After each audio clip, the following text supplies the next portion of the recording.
প্রতি বছর আমরা একটু ছোটখাটো করলেও এই বছর আলহামদুলিল্লাহ আমাদের জুলুস এই মাদ্রাসা প্রাঙ্গণ থেকে মরুর দোকান, বরবীরপাড়া, ফকিরহাট, শাহরাজবিয়া, সিদ্দিকা জামাত দিয়ে আমরা এই মাদ্রাসা এসে সমাপ্তি করে এখানে কিছু আলোচনা তফসিল পেশ করেছেন।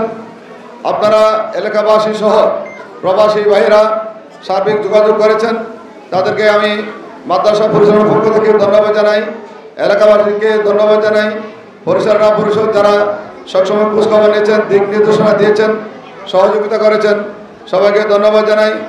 আমি একটু কথা বলে শেষ করব।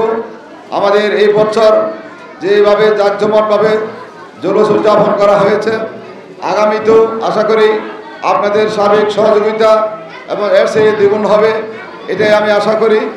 পাশাপাশি আমাদের এই মাদ্রাসা আপনারা দেখেছেন, আপনাদেরকে আমরা ঠিক মতো বসার কোনো জায়গা পাচ্ছি না।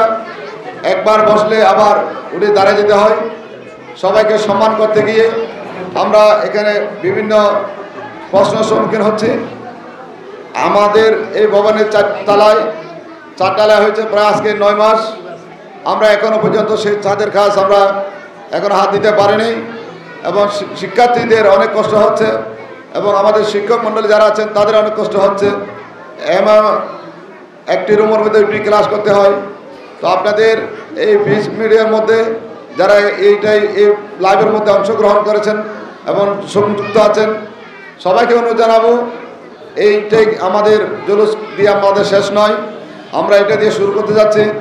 আমাদের ভবনের যে অবকাঠামো কাজ রয়েছেন, চতুর্পাশের কাজ রয়েছেন, সেই অবকাঠামো কাজগুলো সম্পূর্ণ করার জন্য আমি আপনাদের কাছে বিনয়ী অনুরোধ জানাচ্ছি।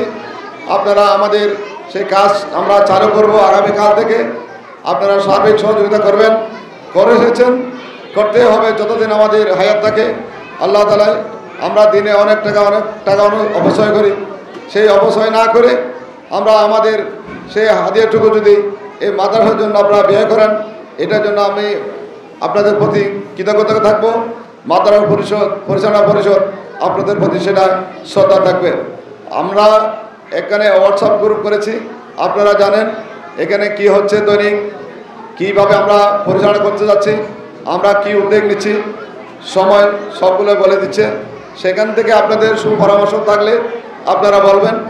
যারা এসেছেন তাদেরকে আমি মোবারক জানাচ্ছি, আপনাদেরকে অনেক কষ্ট দিয়েছি, মুরব্বীদেরকে অনেক লং জায়গায় আমরা পরিদর্শন করেছি। তো কষ্ট হলো, সেটা আমার জন্য করেন নেই, আপনাদের জন্য করেছেন, আল্লাহ রসুলকে সন্তুষ্টির জন্য সেটা আমরা করেছি। আগামীতেও আল্লাহ যতদিন আমাদেরকে বাঁচায় রাখবে, হয়ে রাখবে, ততদিন আমরা এই জুলুস অব্যাহত থাকবে কিয়ামত পর্যন্ত, সেটি আমরা আশা করি। আমরা প্রতি বছর করতে পারি, আপনাদের সহযোগিতা কামনা করছি প্রত্যেকেই। এবারের মতন আগামীতে আরও সুন্দরভাবে জাঁকজমকভাবে যেন আমরা ঈদ মিলাদুন্নবী সাল্লাল্লাহু আলাইহি ওয়াসাল্লাম উদযাপন করতে পারি, আপনারা প্রত্যেকে সহযোগিতা করবেন। আল্লাহর নেয়ামত পেলে সেটার কী করতে হবে? শুকরিয়া আদায় করতে হবে। আপনি যদি শুকরিয়া আদায় না করেন তাহলে তো আপনি কুফরি করলেন। কেননা আল্লাহ তাআলা বলছেন, লা ইন শাকারতুম লা আযীদান্নাকুম, তোমরা আমার শুকরিয়া আদায় করো, আমি তোমাদেরকে নেয়ামত আরো বাড়িয়ে দেব। সুবহানাল্লাহ। পাক সাল্লাল্লাহু আলাইহি সাল্লাম দুনিয়াবাসীর জন্য রহমত হিসেবে আসছেন। রাসূল পাক সাল্লাল্লাহু আলাইহি সাল্লাম দুনিয়াবাসীর থেকে আল্লাহ তাআলার আযাব গজব এগুলো দূর করার জন্য রাসূল পাক সাল্লাল্লাহু আলাইহি সাল্লাম দুনিয়ার জমিনে তাশরীফ নিয়ে আসছেন। রাসূল পাক সাল্লাল্লাহু আলাইহি সাল্লাম শুধুমাত্র ইনসানের জন্য রহমত নয়, রাসূল পাক সাল্লাল্লাহু আলাইহি সাল্লাম 18,000 মখলুকাত, হিন্দু বলেন, বৌদ্ধ বলেন, খ্রিস্টান বলেন, পশু পাখি বলেন, সবার জন্য রাসূল পাক সাল্লাল্লাহু আলাইহি সাল্লাম রহমাতুল লিল আলামিন। সকলে বলেন সুবহানাল্লাহ। কার নওজোয়ান ভাইদেরকে কবুল করে নিন।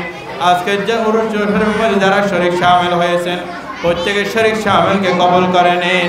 আল্লাহ পাক রব্বুল আলামিন গৌসিয়া কমিটি বাংলাদেশ হযরত হামিদ শাহ রাহমাতুল্লাহ আলাইহি স্মৃতি সংসদের ভাইদেরকে কবুল করে নিন। আল্লাহ পাক রব্বুল আলামিন খাস করে মাদ্রাসার শিক্ষক মণ্ডলী, মাদ্রাসার ছাত্র ছাত্রীদেরকে কবুল করে নিন।